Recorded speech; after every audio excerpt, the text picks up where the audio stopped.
আসসালামু আলাইকুম রহমতুল্লাহ। আশা করি আপনারা সকলে আল্লাহ তাআলার রহমতে ভালো আছেন। আজকের ভিডিওটিতে আমি আলোচনা করব নবীজি সাল্লাল্লাহু আলাইহি ওয়াসাল্লামের প্রতি দরুদ পড়ার ফজিলত সম্পর্কে। তো চলুন আমরা জেনে নিই হাদিস ও কোরআনের আলোকে। নবীজি রাসূলুল্লাহ সাল্লাল্লাহু আলাইহি ওয়াসাল্লামের প্রতি দরুদ শরীফ পাঠকারীর জন্য ফেরেশতারা ক্ষমা প্রার্থনা করেন। পবিত্র কোরআনুল কারিমের বর্ণনা ও হাদিসের দিক নির্দেশনায় তা প্রমাণিত। মহান রব্বুল আলামিন আল্লাহ তাআলা নিজেই তার প্রিয় হাবিব রাসূলুল্লাহ সাল্লাল্লাহু আলাইহি ওয়াসাল্লামের প্রতি দরুদ পড়ার দিক নির্দেশনা দিয়ে আয়াত নাজিল করেন এভাবে: নিশ্চয় আল্লাহ নবীর প্রতি অনুগ্রহ করেন এবং তার ফেরেশতাগণও নবীর জন্য অনুগ্রহ প্রার্থনা করে। হে বিশ্বাসীগণ, তোমরাও নবীর জন্য অনুগ্রহ প্রার্থনা করো এবং তাকে উত্তম রূপে অভিবাদন করো, দরুদ ও সালাম পেশ করো। সূত্র সূরা আহজাব আয়াত ৫৬। দরুদ পড়ার অনেক ফজিলত আছে, তবে দরুদ পাঠকারীর জন্য ফেরেশতারা দোয়া করতে থাকেন। যতক্ষণ বান্দা দরুদ পড়তে থাকেন, হাদিসে পাকে এসেছে, আমের ইবনে রাবিয়া রাদিয়াল্লাহু তাআলা আনহু বলেন, আমি রাসূলুল্লাহ সাল্লাল্লাহু আলাইহি ওয়াসাল্লামকে খুতবার মধ্যে একথা বলতে শুনেছি, আমার উপর দরুদ পাঠকারী যতক্ষণ দরুদ পড়ে ততক্ষণ ফেরেশতারাও তার জন্য দোয়া করতে থাকে।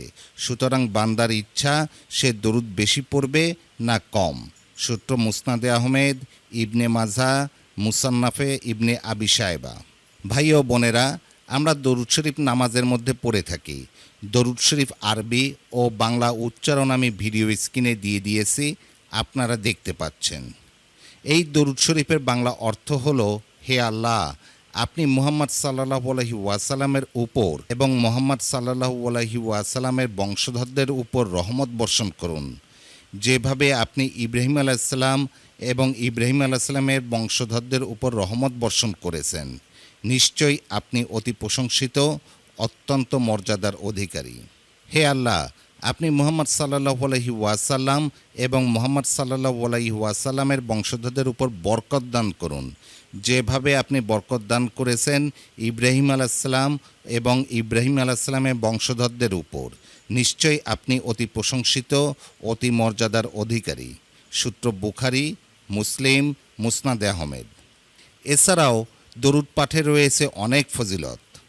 রাসূলুল্লাহ সাল্লাল্লাহু আলাইহি ওয়াসাল্লাম ইরশাদ করেছেন, যে ব্যক্তি আমার উপর দরুদ পাঠ করবে তার জন্য আমার সুপারিশ অবধারিত হয়ে যাবে। সূত্র তাবারানী। রাসূলুল্লাহ সাল্লাল্লাহু আলাইহি ওয়াসাল্লাম আরও বলেছেন, কিয়ামতের দিন ওই ব্যক্তি আমার সবচেয়ে নিকটবর্তী হবে যে আমার উপর সবচেয়ে বেশি দরুদ পড়েছে। সূত্র তিরমিজি।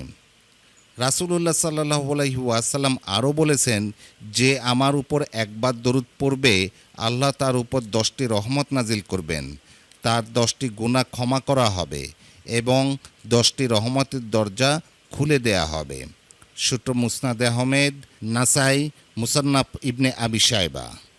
রাসূলুল্লাহ সাল্লাল্লাহু আলাইহি ওয়াসাল্লাম বলেছেন, যে মুসলমানের দান করার সামর্থ্য নেই সে যেন এই দোয়া বলে: আল্লাহুম্মা সাল্লি আলা মুহাম্মাদিন আবদিকা ওয়া রাসূলিকা ওয়া সাল্লি আলাল মুমিনিনা ওয়াল মুমিনাত ওয়াল মুসলিমিনা ওয়াল মুসলিমাত।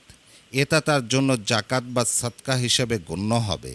সূত্র ইবনে হিব্বান।